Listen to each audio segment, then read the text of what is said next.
চলতি বিশ্বকাপে প্রথম খেলোয়াড় হিসেবে পেনাল্টি মিস করেছিলেন লিওনেল মেসি।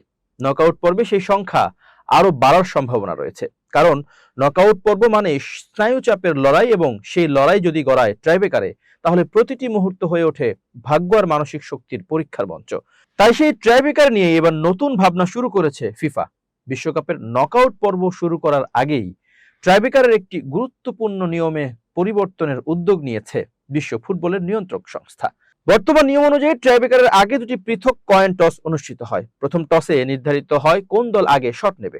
দ্বিতীয় টসে ঠিক করা হয় মাঠের কোন প্রান্তে ট্রাইব্রেকার অনুষ্ঠিত হবে।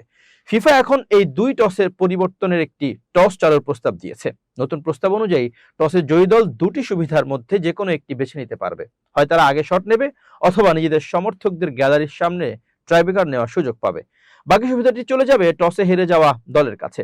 বর্তমান ব্যবস্থার সবচেয়ে বড় সমালোচনা হলো একটি দল দুই টসেই হারতে পারে। সেক্ষেত্রে তারা আগে শট নেওয়ার সুবিধা যেমন পায় না, তেমনি নিজেদের সমর্থকদের সামনে ট্রাইব্রেকার নেওয়ার সুযোগ থেকেও বঞ্চিত হয়।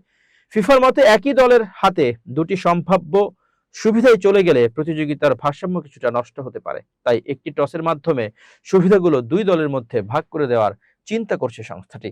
এ বিষয়ে ইতোমধ্যে ফুটবলের আইন প্রণয়নকারী সংস্থা আইএফএবির সঙ্গেও আলোচনা হয়েছে। ফিফার প্রস্তাব এখন আলোচনার পর্যায়ে থাকলেও বিষয়টি নিয়ে দ্রুত সিদ্ধান্ত আসতে পারে। সবকিছু পরিকল্পনা অনুযায়ী এগোলে আগামী কয়েকদিনের মধ্যেই বিশ্বকাপের ট্রাইব্রেকারের পদ্ধতিতে পরিবর্তনের বিষয়ে চূড়ান্ত ঘোষণা দেখা যেতে পারে।